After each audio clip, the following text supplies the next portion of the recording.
நடிகர் விஜய் அவர்கள் மீது எங்களுக்கு எந்த வன்மமும் இல்லை. அவரை கைது செய்ய வேண்டும், சிறைப்படுத்த வேண்டும் என்று நாங்கள் வலியுறுத்தவில்லை. ஆனால் அதற்கு அவர் தார்மீக பொறுப்பேற்க வேண்டும். அந்த வெளிப்பாடு அவருடைய நடவடிக்கைகளில் இல்லை என்கிற அடிப்படையில் தான் எங்கள் விமர்சனங்களை முன்வைத்திருக்கிறோம். தமிழ்நாடு அரசு அல்லது தமிழ்நாடு காவல்துறை நேர்மையாக இந்த பிரச்சனையை அணுக வேண்டும், அவ்வாறு அணுகிக் கொண்டிருக்கிறது என்று நம்புகிறோம்.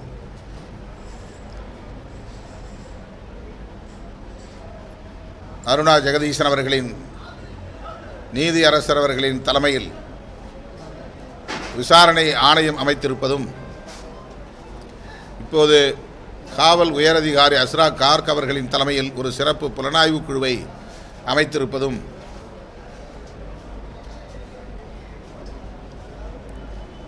ஆறுதல் அளிக்கிற ஒன்றாக பார்க்கிறோம். இதுபோன்ற நெரிசல் சாவுகள் இனி தமிழகத்தில் நடக்கக்கூடாது என்கிற படிப்பினையை நாம் பெற வேண்டும். இது விஜய் அவர்களுக்கு மட்டுமல்ல, பொது வாழ்க்கையில் உள்ள ஒவ்வொரு அரசியல் கட்சி தலைவருக்குமான ஒரு பாடம் என்று விடுதலை சிறுத்தைகள் கட்சி கருதுகிறது. ஊடகங்களுக்கான ஜனநாயக உரிமைகளை பறிப்பதில் யாருக்கும் உடன்பாடு இல்லை.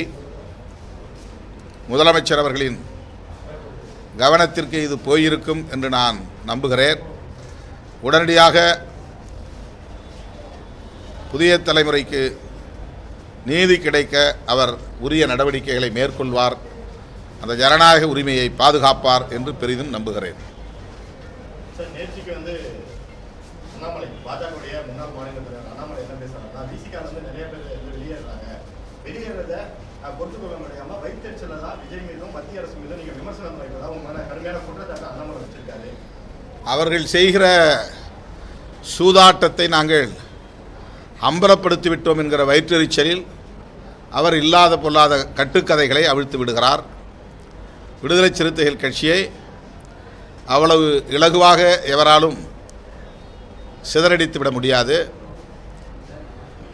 அங்குலம் அங்குலமாக வளர்ந்தாலும் அழுத்தமாக இந்த இயக்கம் வளர்கிறது என்பதை நான் பலமுறை சொல்லியிருக்கிறேன். கொள்கை சார்ந்த இளைஞர்கள்தான், சக்திகள்தான் இந்த இயக்கத்தில் இருக்கிறார்கள், வழிநடத்துகிறார்கள். எனவே வெறும் திரை கவர்ச்சிக்கு பலியாகக்கூடியவர்கள் இந்த இயக்கத்தில் இல்லை என்பதை அழுத்தமாக சொல்ல கடமைப்பட்டிருக்கிறேன். தமிழக வெற்றி கழகத்தை ஆளுங்கட்சி தமிழகத்தில் ஆளுங்கட்சி நசுக்க பார்க்குது, அதனால தான் நாங்கள் கருத்து சொல்கிறோம். அதை எப்படி எங்களுடைய ஆதரவுன்னு சொல்றீங்க, இதுக்கு எப்படி பாஜக பின்னாடி இருந்து இயக்குது அப்படின்னு ஒரு கேள்வியெல்லாம் கேட்டிருக்காரு சார்.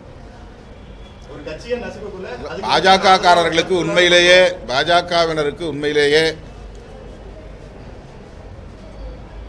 சொரணை இருந்தால், விஜய் அவர்கள் என்னுடைய கொள்கை எதிரி பாஜக தான் என்று அறிவித்த நிலையில் விஜயோடு வலிந்து உறவாட இவர்கள் முயற்சிக்க மாட்டார்கள். அவர் வெளிப்படையாக எங்களின் அரசியல் எதிரி திமுக, கொள்கை எதிரி பாஜக என்று திரும்ப திரும்ப சொல்லுகிறார்.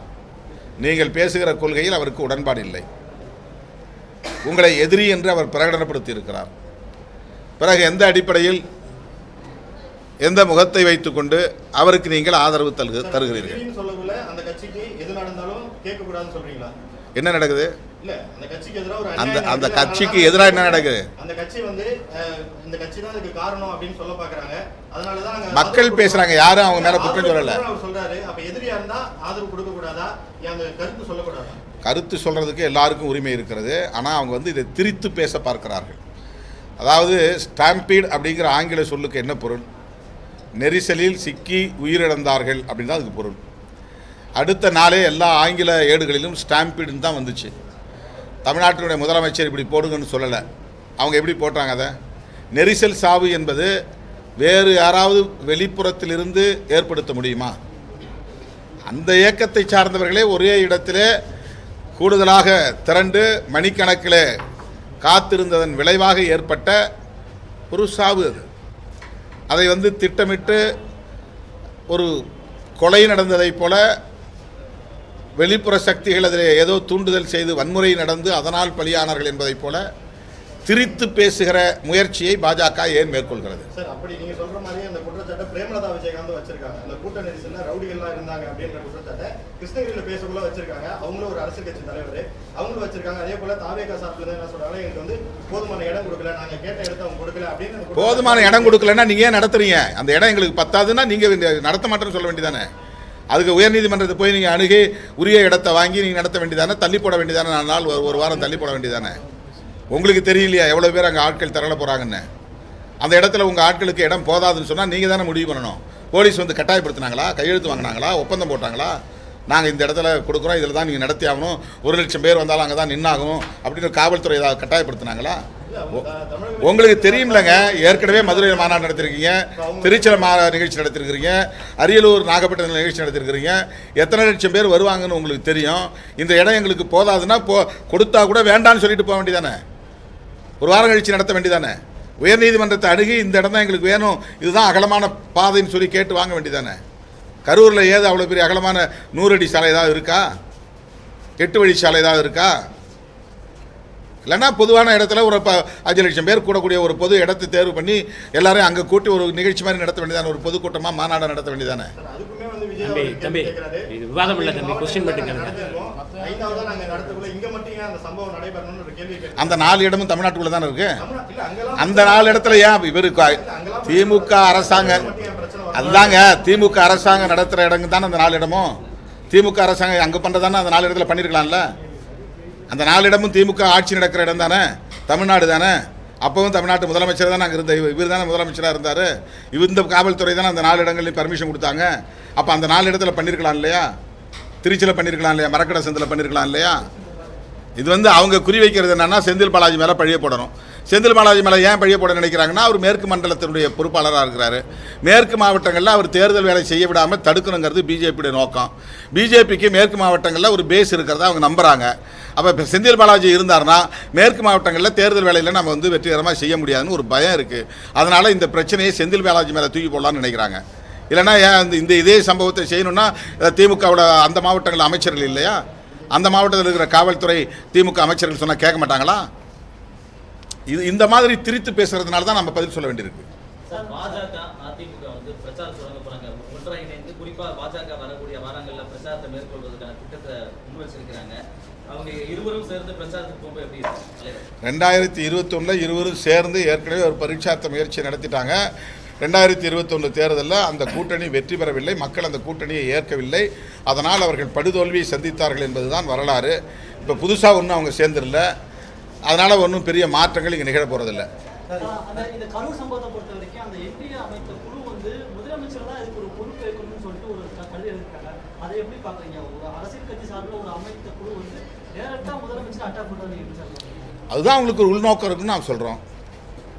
நிர்மலா சீதாராமன் அவர்களும் எல்முருகன் அவர்களும் வந்தார்கள், மக்களை சந்தித்தார்கள், ஆறுதல் சொன்னார்கள். அது சரி.